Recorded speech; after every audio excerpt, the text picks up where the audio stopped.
You know what's interesting? So that band New Found Glory that we were listening to. Oh yeah, let's go back there. So their guitar player is this dude called Chad Gilbert, right? Mm-hmm. Who he was married to. They're playing November 15th in Omaha, Nebraska. So if you're a New Found Glory fan, you can see them at the Sokol Auditorium. So he was the guy, the guitar player from New Found Glory was married to Sherry from Isley, this kind of... Oh my God, I fucking love Isley. So he was married to her. Did I say that out loud? Sorry, I think can you I delete did. that? No, you can't. So he was married to Sherry from Isley, and he divorced her. He divorced her and hooked up with Hayley Williams from Paramore. Oh, shit. This guy is my fucking hero. Well, yeah. But, you know, it's interesting. It's a little sketch because he's like... old. He's like 36 years old. Yeah, right? He's she's like 36, 37 years old. He's like our age. Uh-huh. No, and she's like 28. She's 28, but like you do the math, and they went public with their relationship in 2008. It's 2018 now, and Hayley Williams is like 28 now. And if I just you want to do live the with math, Isley for a minute here. How old was she? But if you do the math, it would appear that the guy from New Found Glory, Chad Gilbert, divorced his wife, and I don't know if he left her for Hayley from Paramore, but it seems kind of likely that he started a relationship when he was like 27 or so with Hayley from Paramore when she might not have been 18 yet. Oh. Now, wow. And I remember thinking this because I heard this at the time. I was like, that New Found Glory guy, he's like my age, and he's dating this Paramore teenager. That seems illegal.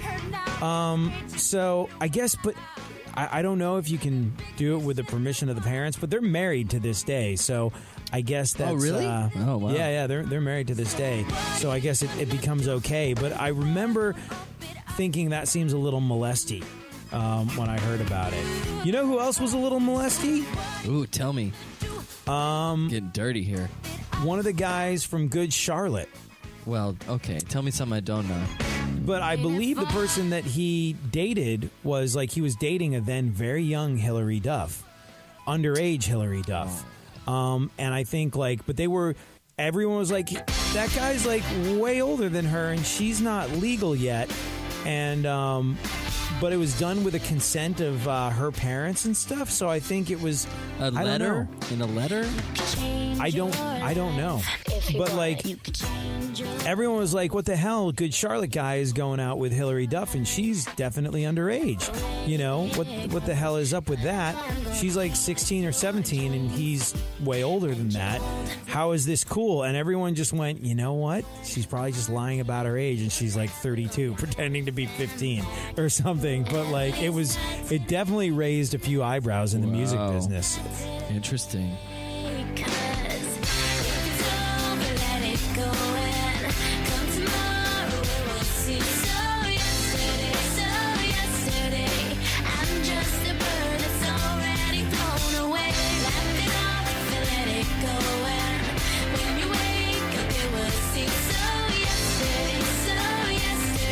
There was a time I really wanted to work for Radio Disney.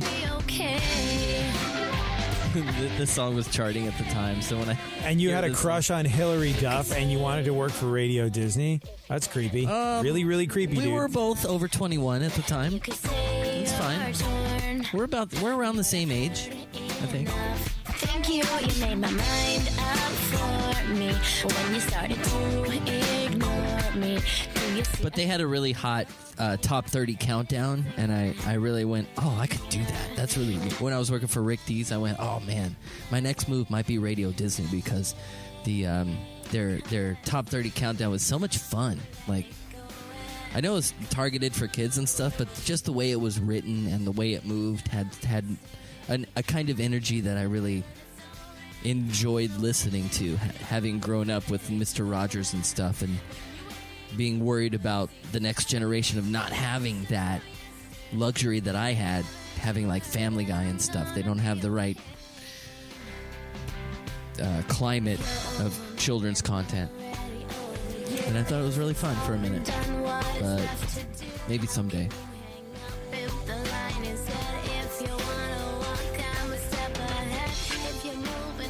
It's easy to write for children, too. And you make a lot of money. You know, that's one of those things where I feel like people say that, but... Look at what the Aquabats did. They made Yo Gabba Gabba, and just now they can live forever. You know? Fucking Aquabats. The guy that managed the Aquabats tried to manage me at one point. Like, we were hunting around for new management, and we met with them, and they made a pretty strong pitch to manage us. And I don't remember why we didn't go with him. I don't know who we did go with or whatever, but, like, I think it was because, like, his big calling card was, like, we manage the Aquabats. I was like, this is not a ringing endorsement for...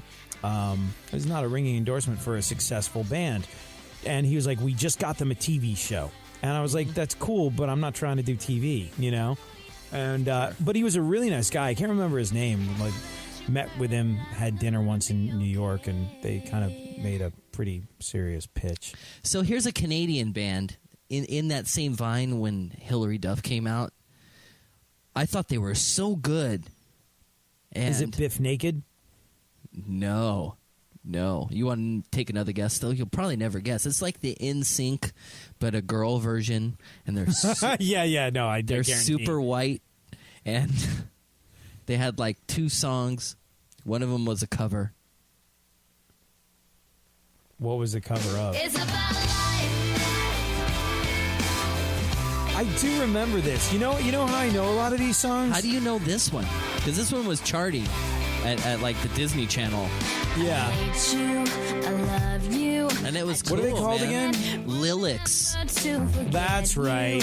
Who are you? Who needs you? I knew It's this like, because remember That Dog? We were talking about That Dog. This was so high. similar. I was kind of like writing a lot of songs at that time, and some people I knew had like hooks into the Canadian music scene. In fact, one of the guys that I knew kind of like found and produced Avril Lavigne, and this was like a sound alike. I think he might have. I think the same guy might have just done before this. Avril. Or around him. I think it was just after Avril because Between those. it's exactly the same as why'd you gonna make things so complicated? Yeah. So like I was invited to write for a lot of these artists or join writing sessions, and I never really did because I tried. I sat in a couple of writing sessions and I was like, I just don't speak this sellouty language. You were just so hot. I'm winning, but I'm losing. Canadian hot girls singing. They're not the cores, you know?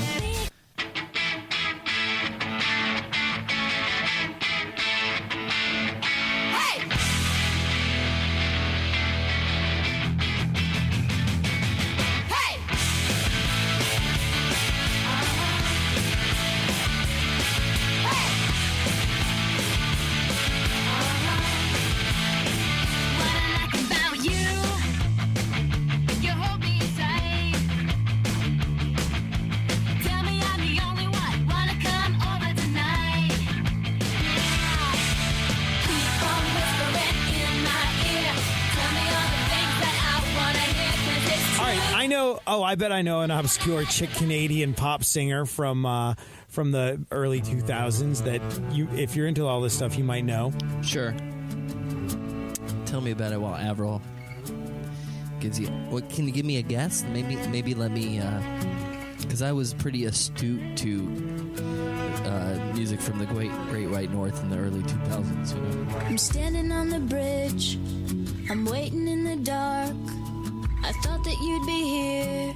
But I've kind of expunged all of my look for musical. knowledge. This was another person that was like, hey, I got to get you into this writing session for this Canadian chick singer. Look for a song called Billy S. by Sky Sweetnam.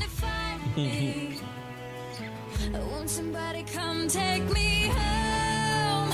It's a damn cold night. Trying to figure out this life. Won't you take me by the hand, take me somewhere new? I don't know who you are, but I'm with you. I'm with you. Let me just hear her do a little bit. Why is everything so confusing? It's my favorite part of this song, this part right here. Maybe I'm just You know, when she does this. Sorry, I mostly had you on mute since you've been playing this.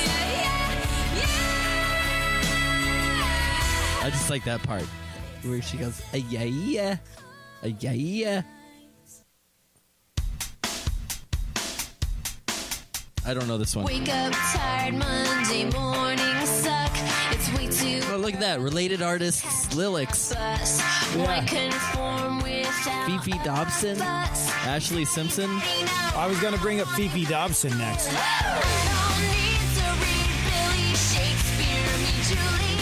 Yeah, of course. I understand why they would take the AD All-Stars and say, hey, he should write for Canadian women. And it wasn't that. It was like, it was AD All-Stars, you got to understand, I did 5 years ago, 4 years, I don't know. Like, I did that on my laptop. That wasn't like my band.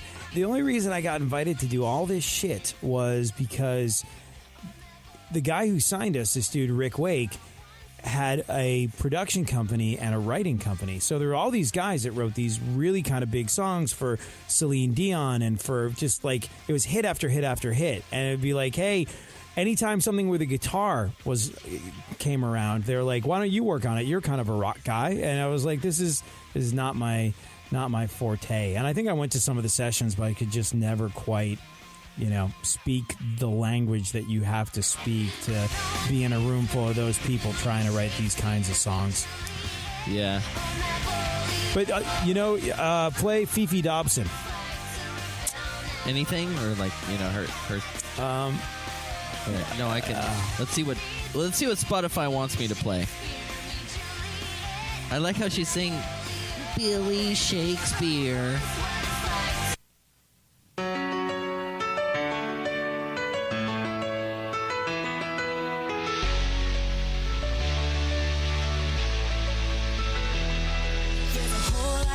That I will forgive, but I just can't take a Fine. liar.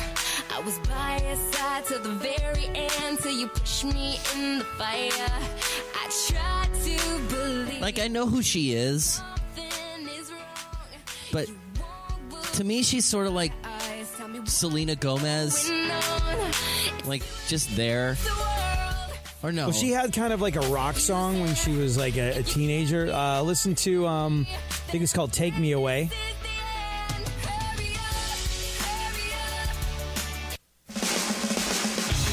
You have a really good memory there.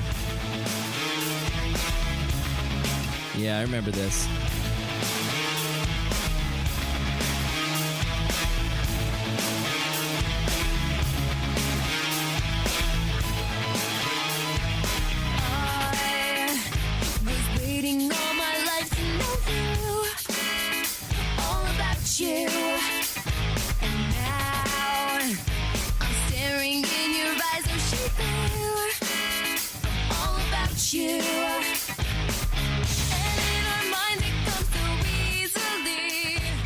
Fine. I mean, it only takes me to another place that I'd... I'm not necessarily a fan, but you know what's interesting about her? You know who her baby daddy is? Who? Yellow Wolf. That's funny. Yeah. Well, it just takes me to another one. My buddy bought an old Mini Cooper, a used Mini Cooper. Michelle Branch? And when it turned on, it said, "Hello, Michelle Branch." He bought her old car. The part of you that's drifting over me. She adds an extra vowel to all the words. You're everywhere. And when I sleep, you're. She was probably my first crush. Really? You're everywhere. Well, in that world, you know? Just tell me how I got this. Like the world of like emerging early 2000s hot AC. And who you are. 'Cause every time VH1. I never dug this song too much, but she had another one that I thought was actually kind of cool. She had like 5 of them that were really good. Not the one she did with Santana. I've been driving for an hour, just talking to the. She's another one that has sort of like a dubious. She married her musical director and bass player when she was like really, really young, and he was like 40 or something like that. Really? Yeah. Of all the things I believed in, I just wanna get it over with. Tears form. It's a sad song. This was the song that I liked. Oh, this was it? This was well produced.